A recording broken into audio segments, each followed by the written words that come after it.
Mesdames, Messieurs, bonsoir, il est 20h sur les antennes de la télé Futur Média. C'est parti pour le sommaire de cette édition. La chaude matinée à Ziguinchor, la marche non autorisée du G6 sévèrement réprimée. Les enseignants en colère disent ne plus craindre l'année blanche. On en parle dans cette édition. Vers une paralysie du secteur du pétrole et du gaz, le syndicat des travailleurs va déposer un préavis de grève ce lundi. Cela fait suite à l'échec des négociations sur la convention du pétrole, entre autres. Les députés non inscrits foncièrement contre le système de parrainage, Aïda Mbodj et compagnie demandent l'intervention des chefs religieux pour faire fléchir le chef de l'État. Et puis le directeur général de la Sénélec en croisade contre le vol de l'électricité, Mohamedou Makhtar Cissé, estime que le préjudice s'élève à 25 milliards de francs CFA par an. Face à la presse, cet après-midi, il a promis un ramadan sans coupure. Voilà le sommaire de ce 20h. Tout de suite, le développement.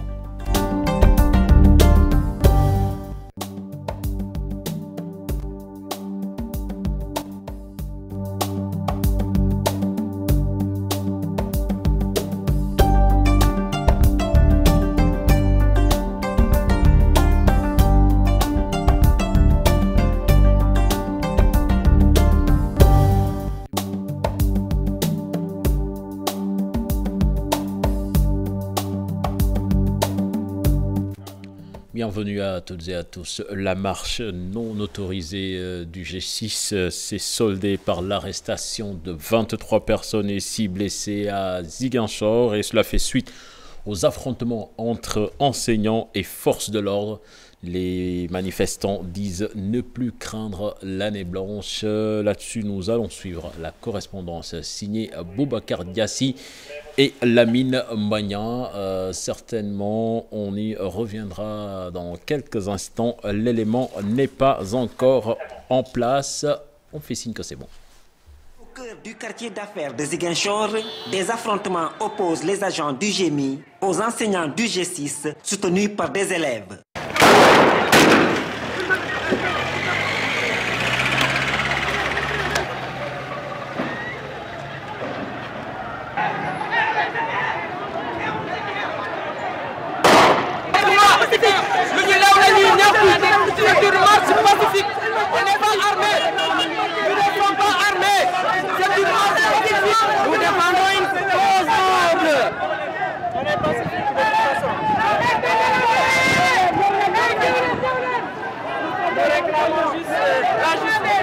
Même scénario sur l'esplanade du lycée d'Ignabo de Ziguinchor. Une heure plus tôt, le préfet de Ziguinchor tombe à pic.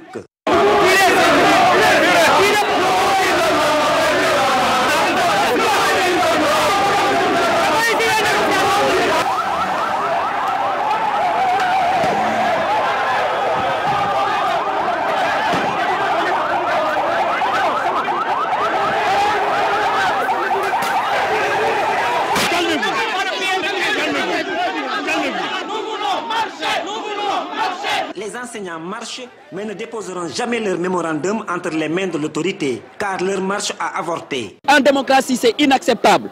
Le gouvernement a poussé à la faute un précédent dangereux pour les acquis démocratiques dans ce pays. Le droit de marche est inscrit dans la Constitution du Sénégal. Dakar abrite le palais, l'Assemblée nationale, le Conseil économique et les institutions.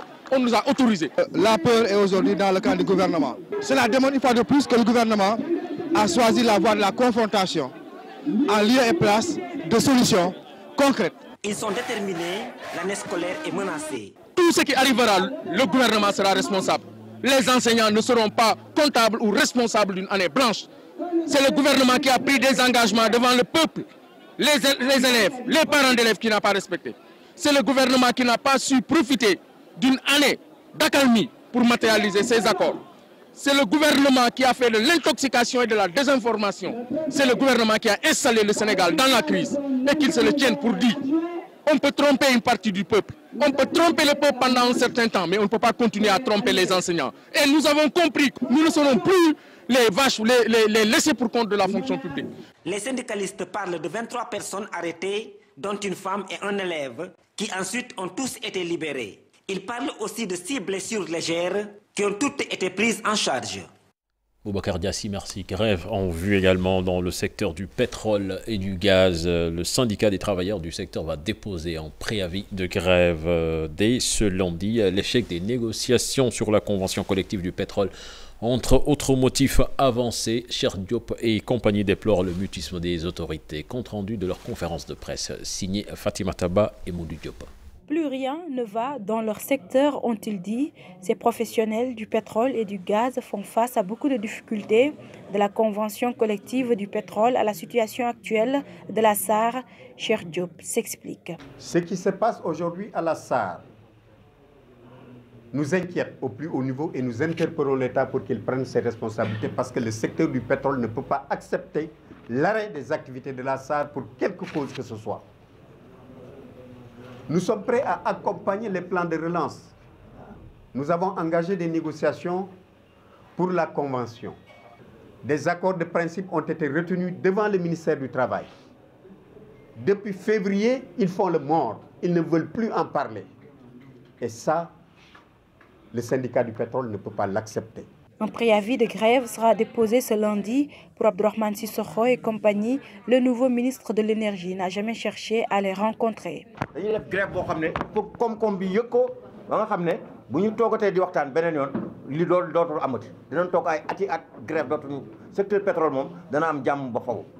ministre actuel n'a jamais rencontré les acteurs du secteur, n'a jamais tenu de réunion avec les partenaires sociaux que nous sommes.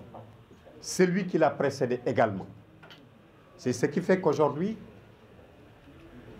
la coupe est pleine dans le secteur du pétrole. Le syndicat réclame la poursuite des négociations. Nous pensons qu'aujourd'hui,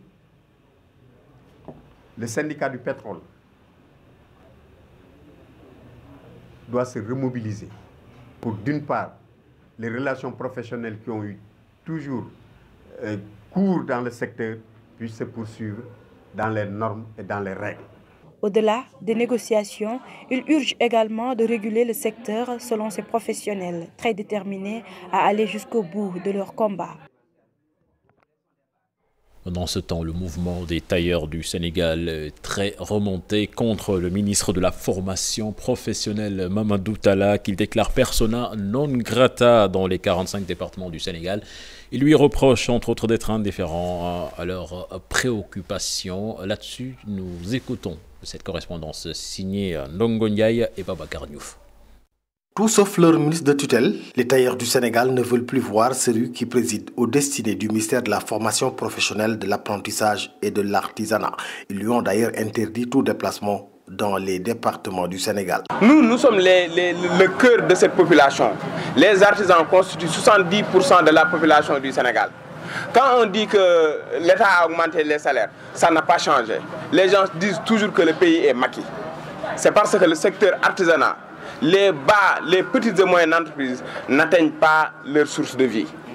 Donc quand on reste ici à voir et à laisser le président Macky Sall avec son ministre tutelle qui est incompétent, moi et tous les membres du MTS, nous le désignons comme une personne non grata dans tous les départements du Sénégal. Mamadou Talla serait d'ailleurs la cause principale de tous les maux dont souffre ce corps de métier qui aujourd'hui semble menacé par la présence prochaine des Chinois à Diamniadio. Je ne peux pas comprendre le président prendre des décisions au niveau du palais de la République sur le sport. Il aura un conseil sur le sport.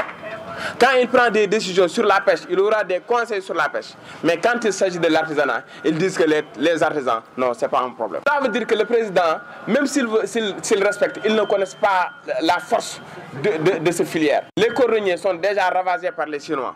Si nous, les tailleurs, on reste les bras croisés, un jour viendra, nous serons leurs employés. Nous, ils seront en mesure de nous payer des journées de 3 000 francs, de 1 500 francs ou de 2 000 francs. Or que nous sommes des formateurs, nous sommes des éducateurs. Si l'État du Sénégal ne recule pas dans sa décision d'ouvrir ses portes aux tailleurs chinois, ils vont durcir le ton à travers des marches, grèves et autres cités. Abacar Diouf, retour à Dakar à présent avec ces affrontements entre partisans de Barthélémy Diaz en prison et forces de l'ordre face à la mairie de Dakar, Sacré-Cœur, Mermoz, après un rassemblement tenu donc dans les locaux de la municipalité. Pour plus de détails, nous allons retrouver notre reporter sur place, Habib Faye. Habib, bonsoir. Bonsoir, cher Tidiane. Alors, Habib, qu'est-ce que vous pouvez nous dire à propos de ces affrontements entre partisans de Barthélémy Diaz et les forces de l'ordre? Cher Tidiane, ce qu'on peut noter actuellement, c'est que l'ordre est rétabli et c'est suite à l'appel de la mobilisation de Jean-Paul Diaz que les grenades lacrymogènes ont commencé à asphyxier certains participants, du moins ici à la mairie Mermoz-Sacré-Cœur. Le père de Barthélémy Diaz, prêt à rejoindre son fils en prison. La résistance est actuellement un droit selon Mamadou Lamine Massali, qui est venu soutenir le mouvement des amis et proches de Barthélémy Diaz. Maligakou et compagnie aussi se disent prêts à la mobilisation, c'est-à-dire ils prévoient de faire une marche dès ce lundi. Et cette bataille est générationnelle selon eux. Et ici même à la commune de Mermoz-Sacré-Cœur, la patrouille a démarré, c'est ce qu'on peut noter. Mais aucun jeune n'est encore arrêté, ni aucune autorité aussi. Leur cri de cœur, c'est l'annulation du procès de Barthélémy Diaz. Pour terminer, Jean-Paul Diaz appelle à un soulèvement populaire pour barrer la route au parrainage avant le 19 avril, cher Tidiane. Merci Habib Faye, nous y reviendrons certainement dans nos prochaines éditions en son et en images. Justement, le parrainage, les députés non inscrits n'en veulent pas. Face à la presse ce jeudi, Aïda Mbodj et compagnie ont appelé les chefs religieux à réagir pour faire fléchir le chef de l'État Macky Sall. Compte rendu signé Mambiram Diouf et Mohamed Dian.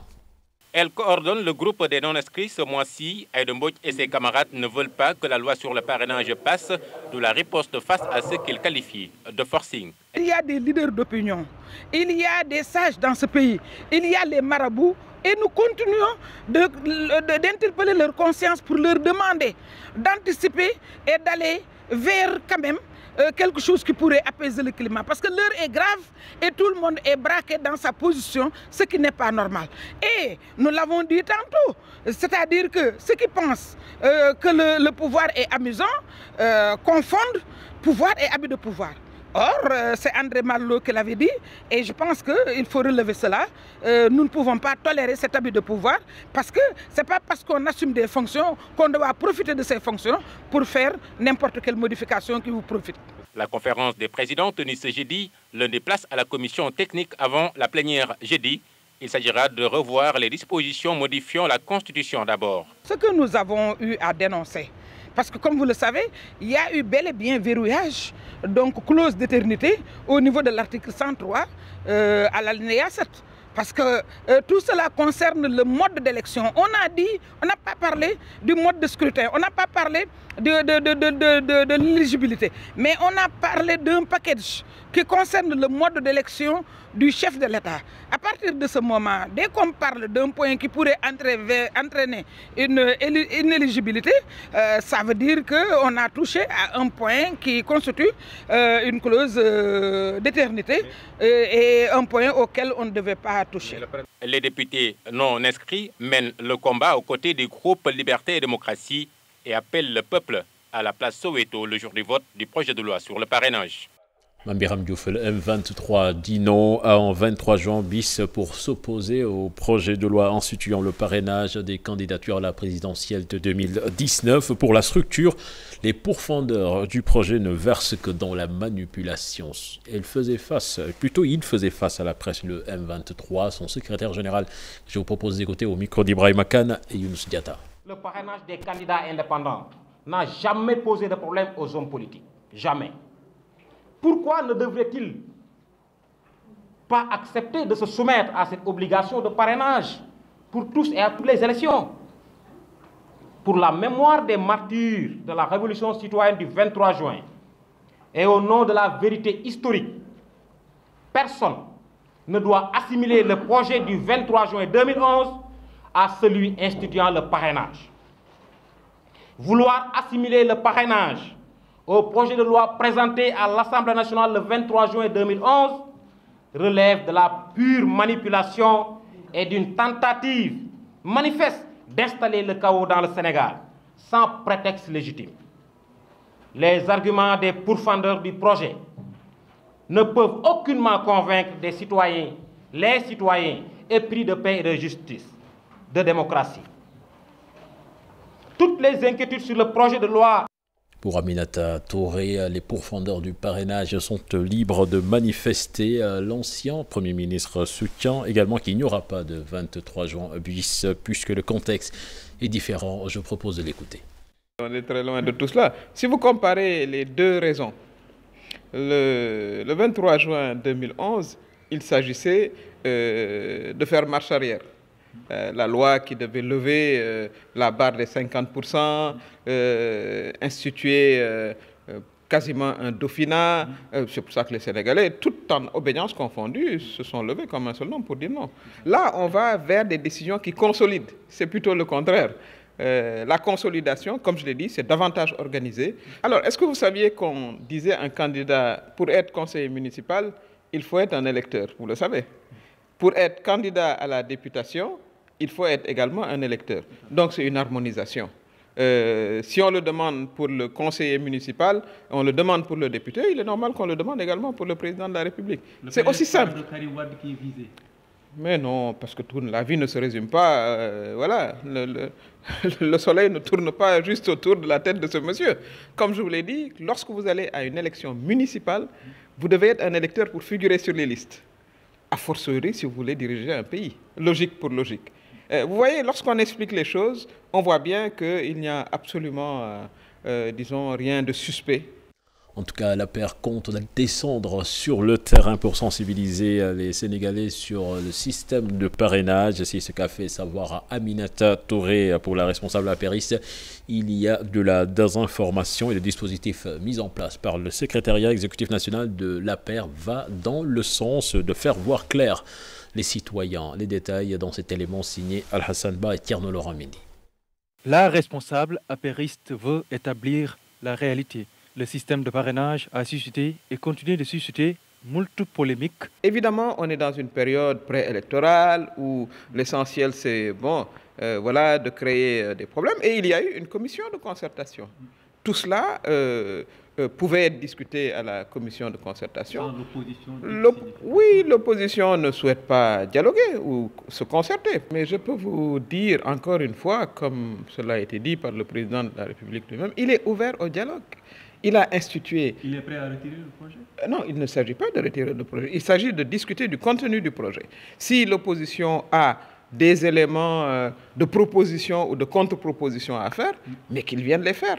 Un dispositif cohérent pour la gestion de certains événements majeurs est mis en place par le secrétariat exécutif national. L'APR sonne la mobilisation. Aminata Touré dirige le pôle mobilisation et parrainage. C'est l'occasion justement de le présenter à nouveau à nos concitoyens. Nous allons vers une compétition qui est une compétition qui sera ouverte. Voilà.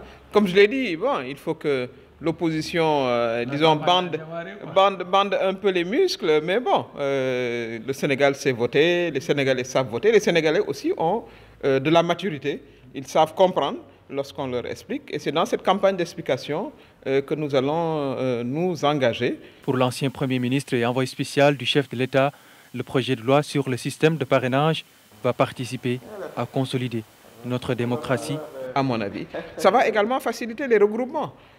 Si un parti n'est pas assez fort pour collecter, disons, l'ensemble des signatures, peut-être qu'il aurait intérêt à se regrouper avec d'autres partis pour le faire. Et à ce moment-là, on évitera cet émiettement à l'infini qui, à terme, viderait de sens l'expression démocratique. L'APR ne compte pas se laisser faire. L'opposition est avertie. Le parti au pouvoir commence la descente sur le terrain à quelques 10 mois de la présidentielle de 2019. Nous parlons à présent du 4e jour du procès de l'imam Dao et ses co-accusés. 3 accusés justement sont passés à la barre ce matin. Saliou Ndiaye, Di Baïsal, Mariem Sow et Latirnian ont tous nié les faits qui leur sont accusés. Actes de terrorisme par menace et trouble à l'ordre public, actes terroristes par association de malfaiteurs et apologie au terrorisme. Les détails avec Aminata Baresso. L'audience de ce matin a été marquée par le passage de 3 prévenus, Saliou Ndiaye, Di Baïsal, Mariem Sow et Latirnian. Devant la barre, le prévenu Latirnian a cristallisé les attentions par un récit sur son voyage au Nigeria. Originaire de Rosso, Sénégal, Latirnian dit s'être rendu sans le savoir au Nigeria par le biais de son marabout Abou Bakri Gueye, une personne, dit-il, de confiance qu'il fréquentait à Rosso, Sénégal. Une fois au Nigeria, Latir dit avoir été convoyé dans quelques-uns des camps de Boko Haram, mais il indique au juge n'avoir jamais participé à un des combats. L'histoire de la chambre remplie de billets de banque au fief de Boko Haram, une autre anecdote de Latirnian qui a impressionné la cour ainsi que le public. Répondant toujours aux questions du juge et du procureur, Latirnian a indiqué par ailleurs avoir reçu plus de 2 millions de francs CFA des mains de Koumbanyan, deuxième épouse de Maktar Diokhane, par l'intermédiaire de son marabout Abou Bakri Gueye, une fois son retour au Sénégal. Cette somme, dit-il, lui avait été promise par Abou Bakri Gueye, son marabout, pour l'aider à relever ses activités agricoles et commerciales. Saliou Ndiaye, Di Baïsal, un des autres prévenus devant la barre ce matin, n'a pas pu se rendre en Afghanistan. Après avoir tenté ce voyage, Saliou Ndiaye n'a pas pu se rendre au pays des talibans et pourtant il dit vouloir se rendre dans ce pays pour soutenir les talibans et la population qui est en train d'être massacrée. Pour ce qui est du voyage en Syrie, c'est Omar Diaby, dit Homsen, qui l'avait saisi à travers les réseaux sociaux. Un voyage qu'il n'a pas pu également effectuer, faute d'un visa qui lui a été refusé par l'ambassade de la Turquie. Il indique par ailleurs avoir des liens avec Imam Aliou Ndao car il fréquentait la maison de ce dernier. Mariem Sow, une autre prévenue, avait été arrêtée à Guédiawaye. Après une perquisition dans sa chambre, les enquêteurs avaient retrouvé une importante somme. Dit-elle, cette somme lui avait été remise par Koumbanyan, deuxième épouse de Maktar Diokhane. Mais la dame dit ne pas connaître les motifs ni l'origine de cet argent. Elle nie également les faits qui lui sont reprochés. Elle est accusée d'actes terroristes par menace, trouble à l'ordre public, actes de terroristes par association de malfaiteurs, financement du terrorisme et blanchiment de capitaux, ainsi que l'apologie au terrorisme. En somme, ces 3 prévenus ont été entendus ce matin par le juge et le procureur. L'audience est suspendue jusqu'à lundi. Aminata Baresso, merci. Accident de la circulation sur la route à hauteur de Sandiara. Un bus a dérapé et a fait 1 mort et 18 blessés, dont 6 qui sont dans un état très grave. En un mois, pas moins de 10 personnes ont perdu la vie sur l'axe Dias-Thiadiaye. Les sapeurs-pompiers demandent aux automobilistes d'être beaucoup plus prudents. Abdourahmane Diallo et Mamadou Gueye pour plus de détails. L'accident a eu lieu vers 14h à hauteur de la commune de Sandiara. Le bilan est lourd, 1 mort et une dizaine de blessés graves. Effectivement, nous avons été alertés aujourd'hui à 14h46 pour un dérapage suivi d'un renversement d'un véhicule de transport en commun de type bus, donc à la sortie de Sandiara vers Mbour.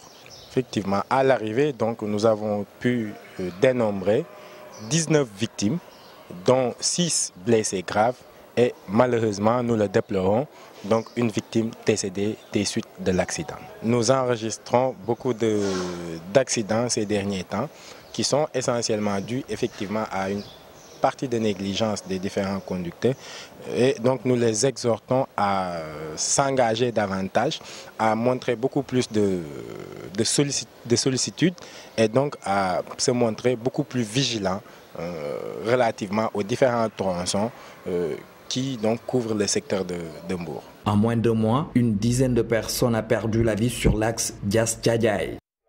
Et puis retenez que le permis à points entre en vigueur à partir du mois de juillet 2018. Une annonce d'Abdoulaye Daouda Diallo, le ministre des Transports terrestres, des Infrastructures et du Désenclavement, présidait la cérémonie de lancement de la Semaine nationale de la prévention routière.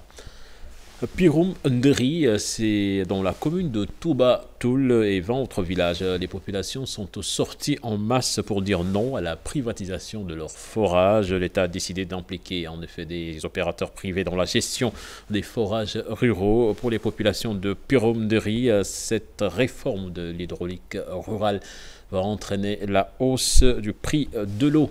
Les détails avec Charente Diop et Seyla Tia.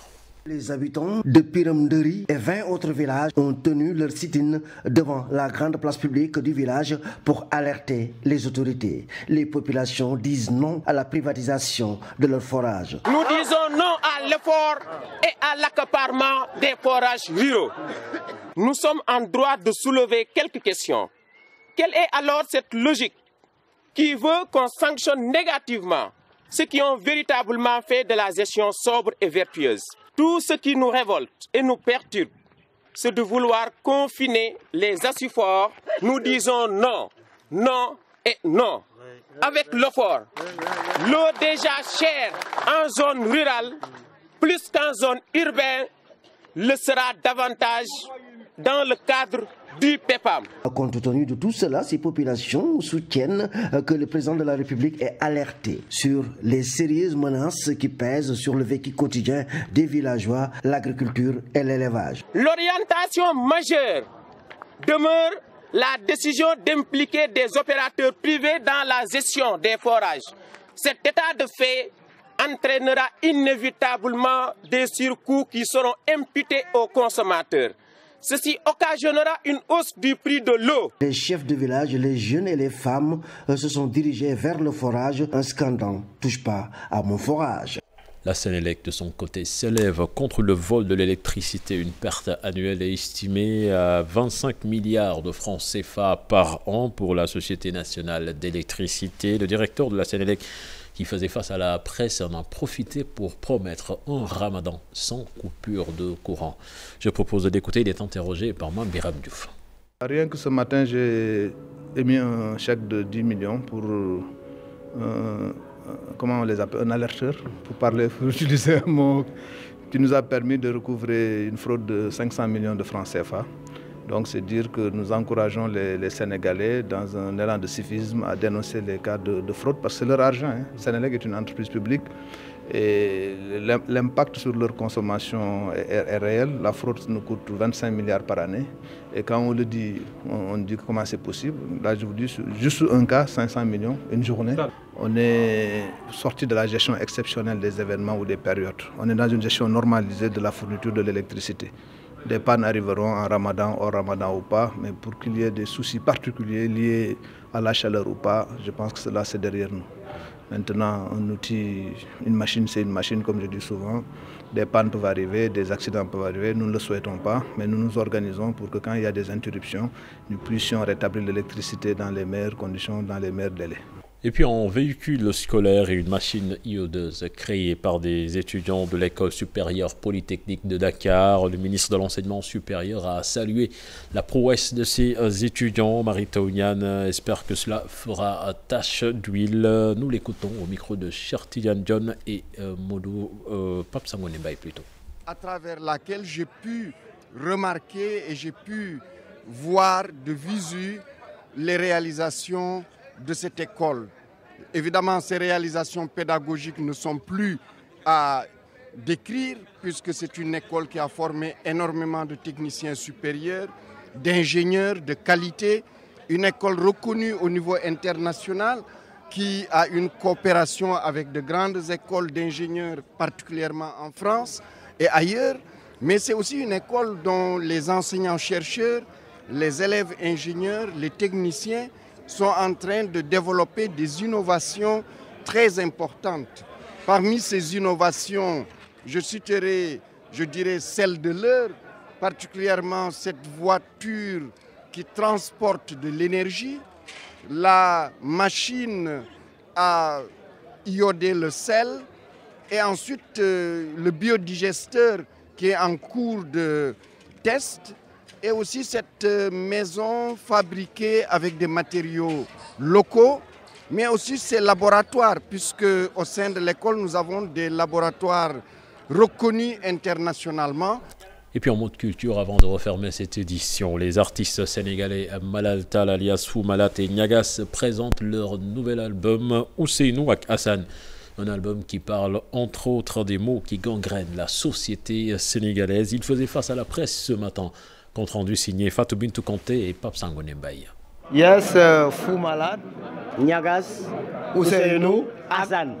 Ousseynou ak Hassan, c'est aussi le nouvel album de Malal Tall alias Fou Malade et de Demba Aou, connu sous le sobriquet de Niagas. Un album qui montre le chemin à cette nouvelle génération de rappeurs. C'est une image qui rappelle à tout un chacun quelque chose, que tu sois homme ou que tu sois femme. Mais la symbolique, c'est également reprendre les bâtons en main pour montrer la direction.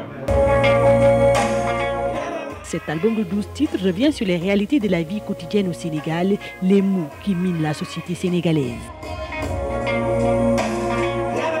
L'album parle de tout ce qu'on dit dans le pays. Parce que dans le pays, on parle de l'indiscipline. Tout ce qu'on dit dans le pays, tout bas.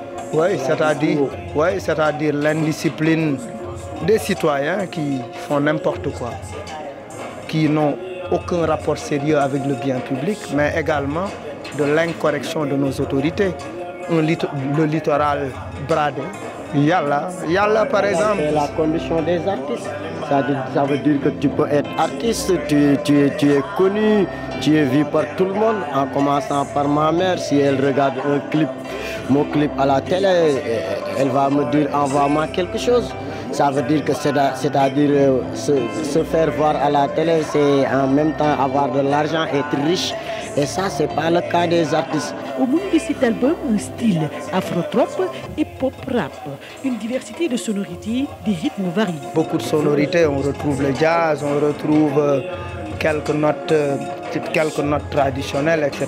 Une composition, en fait, une production de IS 814 et de Nautilus. L'opus est un plaisir poétique, rimé d'expérience et de sincère complicité.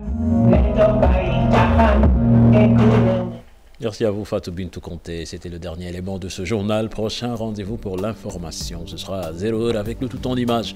Excellente suite de programme en compagnie de la TFM. Au revoir.